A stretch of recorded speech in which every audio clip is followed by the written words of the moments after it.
up, everybody? My name is Jacob. And if nobody said it to you yet, let me be the first to say, Merry Christmas! Joy to the world, the Lord has come. We all know what Christmas is about, right? It's about Christmas pie. Or Christmas is actually about a big guy in a red suit. Ho, ho, ho! Merry Christmas! Christmas is about watching movies.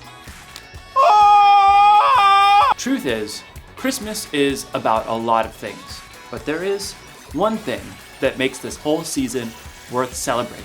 You know what I'm talking about. It's the presents! Let's see what we got this week. This little baby is what all the fuss is about. This is Christmas. Christmas is celebrating Jesus, God's greatest gift. You'd think that a gift from God would come in a larger package, not just a baby. There's gotta be more to it than just that. You're right. There's a lot more to it. And it all starts in Bethlehem. I'll see you later. The Bible. It's 66 books of history, stories, letters, and poetry that fit together to form God's one big story. The epic adventure of how He created us and loves us so much that He made a way to rescue us. As we travel through the Bible, from Genesis to Revelation, we discover people who met God and found their lives changed forever. Now, for an amazing story, inspired by the book of Luke, chapter 2, verses 1 through 7. Mary's world had been turned upside down. Though she was an ordinary girl living in an unimportant town, God had sent an angel to visit her. God is very pleased with you. Me? You're talking to me? You will become pregnant and give birth to a son. You must call him Jesus. He will be great and will be called the Son of the Most High God. Mary was probably shocked, overwhelmed, and maybe fearful, but she chose joy. She chose to trust that God loved her so much, He had given her an important part to play in His story. I serve the Lord. May it happen to me just as you said it would. Just as the angel had said, Mary became pregnant, and the months raced by. Mary and her new husband Joseph prepared for the brand new baby to arrive. A cradle! I'll make him the most beautiful cradle you've ever seen. Joseph was a carpenter and took pride in creating smooth tables and sturdy cartwheels, but his work was soon interrupted. Mary, Joseph, and every person in the tiny town of Nazareth streamed out of their homes. A messenger on a dusty horse skidded to a stop in the small town market. Is this really a town? It doesn't deserve a dot on the map. As the people of Nazareth watched from a careful distance, the messenger pulled out a scroll and cleared his throat. Hear ye, hear ye. Caesar Augustus orders that everyone must go to their town of origin to be counted. Can't you just count us now? 1, 2, 3. No. The counting must be done properly and in order so we can make you pay lots of taxes. Farewell, and by that I mean good riddance. Mary and Joseph and their neighbors were left coughing in the dust. Joseph, we'll have to go to Bethlehem where your family is from. I'll go. You can't travel right now. Of course I can. Absolutely not. A short time later, Mary and Joseph set off on the long road to Bethlehem. Perhaps they recalled the words of the prophet Micah. Bethlehem, you might not be an important town in the nation of Judah, but out of you will come for me a ruler over Israel. It's possible Mary rode on a donkey. Or she might have walked right alongside Joseph. Either way, the journey took nearly a week, and camping wasn't very comfortable for a woman about to have a baby.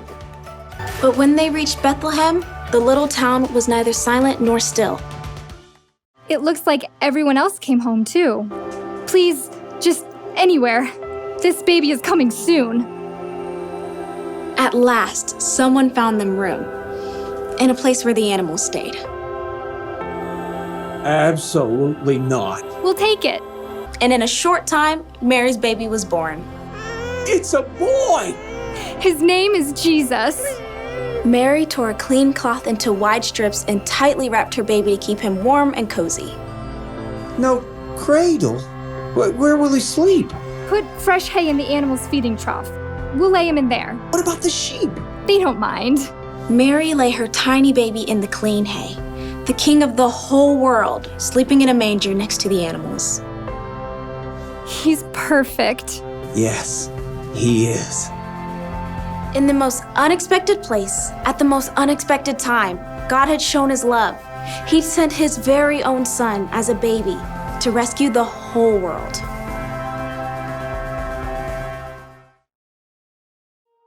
Do you want to know what Christmas is really about? Ho, ho, ho! No. Christmas is about love. Around 2,000 years ago, God saw that the world needed help, and he loved the world so much that he sent this baby. But he is way more than just a baby. You see, Jesus would grow up and live a perfect life, and even though he didn't deserve it, out of love, he would die on a cross to pay for the sins of the world. And that was just the help we needed. That was just the love we needed. Jesus made it possible for us to have a relationship with God. Jesus saved us. So, while you're celebrating this year, while you're singing and eating pie and opening presents, don't forget this present that God gave to us. Don't forget this one thing. God loved us so much that he gave us a savior. So, you know what? It's Christmas! Let's have the biggest party ever! Who's with me? Yeah! Let's party! It's Christmas! It's Christmas! Yeah! We're going shopping for that Christmas pie. Ooh, I need that. I need this. I need Christmas sprinkles.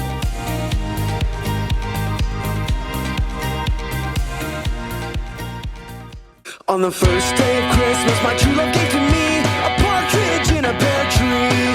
On the second day of Christmas, my true love gave to me 2 turtle doves and a partridge in a pear tree. On the third day of Christmas, my true love gave to me 3 French hens, 2 turtle doves and a partridge in a pear tree. On the fourth day of Christmas, my true love gave to me 4 calling birds, 3 French hens, 2 turtle doves and a partridge in a pear tree. On the fifth day of Christmas, my true love gave to me 5 golden rings, 4 calling birds, 3 French hens, 2 turtle doves, and a partridge in a pear tree. What's a partridge and what's a pear tree? Well, I don't know, so please don't ask me. But I can bet those are terrible gifts to get. On the sixth day of Christmas, my true love gave to me 6 geese a laying, 5 golden rings, 4 calling birds, 3 French hens, 2 turtle doves, and a partridge in a pear tree.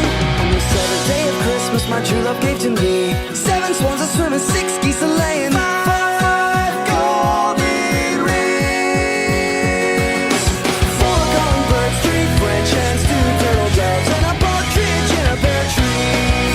On the eighth day of Christmas, my true love gave to me 8 maids of milk and 7 swans a swimming, 6 geese a laying, 5 golden rings, 4 calling birds, 3 French hens, 2 turtle doves, and a partridge in a pear tree. On the ninth day of Christmas, my true love gave to me 9 ladies dancing, 8 maids of milk and 7 swans a swimming, 6 geese a laying. Ooh-wee, ooh-ah. 4 calling birds, 3 French hens, 2 turtle doves, and a partridge in a pear tree. What's a partridge and what's a pear tree? Well, I don't know, so please don't ask me. But I can bet those are terrible gifts to get. On the 10th day of Christmas, my true love gave to me 10 lords a leaping, 9 ladies dancing, 8 maids of milk and 7 swans a swimming, 6 geese a laying.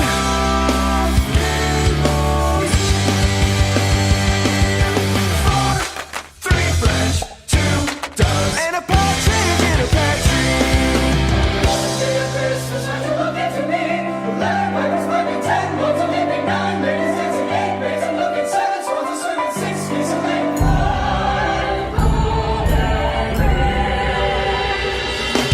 4 calling birds, 3 French hens, 2 turtle doves, and a partridge in a pear tree. On the 12th day of Christmas, my true love gave to me 12 drummers drumming,